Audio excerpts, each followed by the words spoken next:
Pada pagi itu, matahari bersinar indah. Anak manusia baru saja memulai rutinitas sehari-hari. Para nelayan berada di laut lepas. Kaum ibu sedang sibuk di dapur. Anak-anak usia sekolah menikmati hari libur.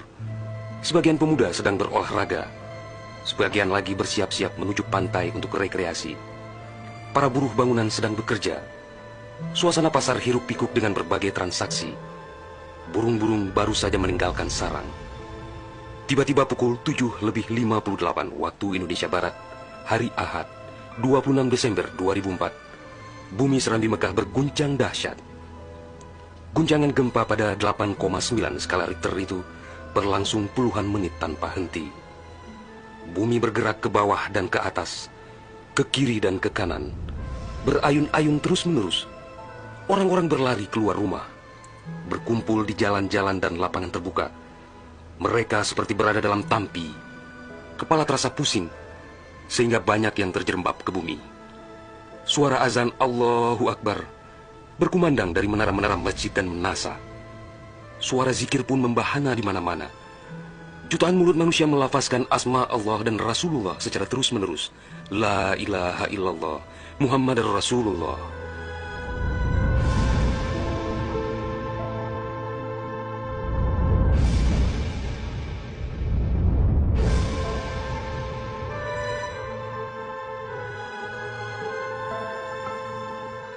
Seusai gempa dahsyat itu, sebagian orang pergi untuk melihat-lihat situasi. Karena terbetik kabar bahwa di tempat tertentu ada bangunan yang rubuh, ada tanah yang terbelah, dan ada pula rumah yang ditelan bumi. Tidak terpikirkan oleh mereka apa yang akan terjadi setelah itu. Tidak ada tanda-tanda alam yang begitu kentara.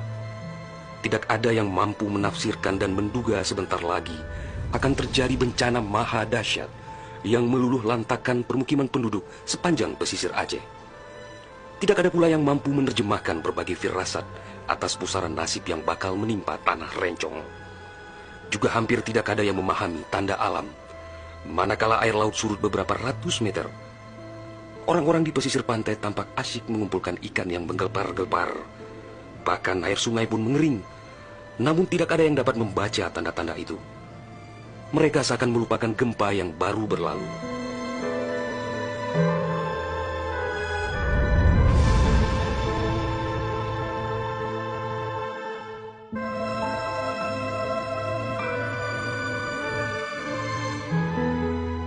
Di berbagai tempat, orang-orang sibuk memperbincangkan gempa sangat dahsyat itu yang belum pernah mereka alami.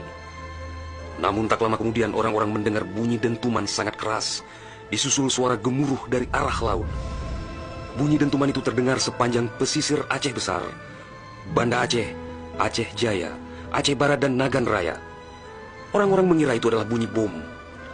Memang sebelumnya sering terdengar bunyi bom yang menghiasi kehidupan orang Aceh ketika itu, karena Aceh dalam situasi konflik bersenjata.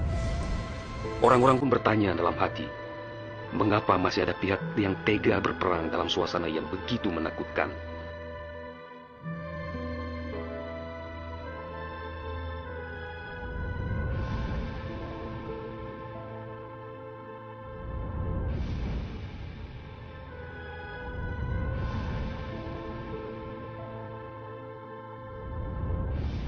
Orang-orang mengira pagi itu hanya sekedar gempa.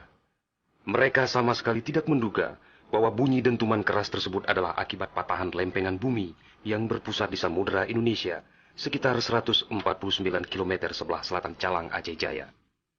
Dan itulah penyebab gempa. Di samping kehendak Allah pemilik alam semesta, belum sempat mereka bernafas lega akibat gempa.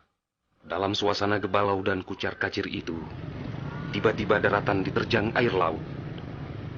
Air berwarna hitam pekat itu datang sangat tiba-tiba dengan suara gemuruh yang menakutkan. Ia berlari sangat cepat, menerjang apa saja yang dilaluinya. Di tempat-tempat tertentu air mencapai ketinggian 18 meter, bahkan ada yang mencapai 35 meter, seperti di kawasan Loknga. Dari jauh air yang beringas itu tampak bagaikan rupa naga yang menggeliat-geliat mencari mangsa. Air dengan kecepatan 900 km per jam itu bagaikan bulldozer yang melumut apa saja yang ditemuinya. Orang-orang berusaha menyelamatkan diri dengan berbagai cara. Namun hampir semua orang, hewan-hewan, Benda-benda, rumah, Lakbatat Kaye Bate, digulung air itu tanpa kecuali. Semua wilayah yang dilaluinya pun hancur berkeping-keping. Air laut yang datang menyamai kecepatan pesawat terbang itu, ternyata namanya tsunami.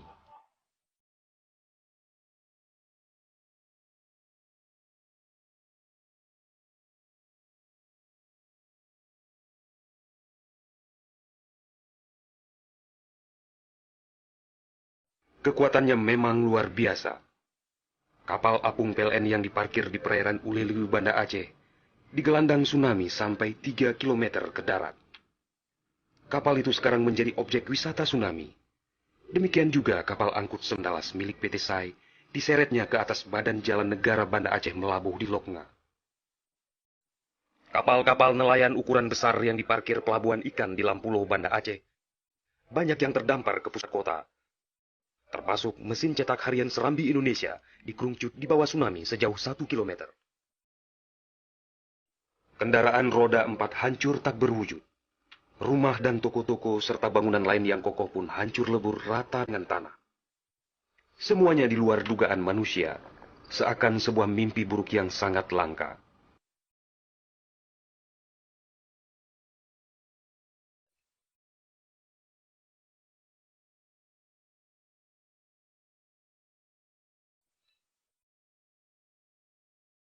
Setelah kira-kira 15 menit air laut itu beraksi, suasana pesisir Aceh pun lengang, sunyi, sepi, senyap, dan hening yang tak bisa dilukiskan dengan kata-kata.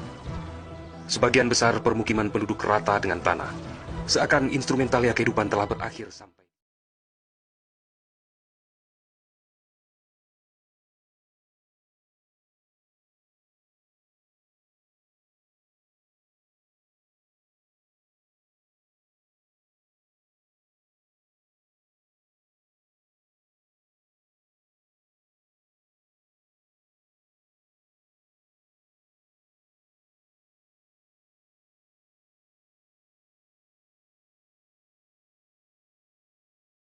Maladewa, Sri Lanka.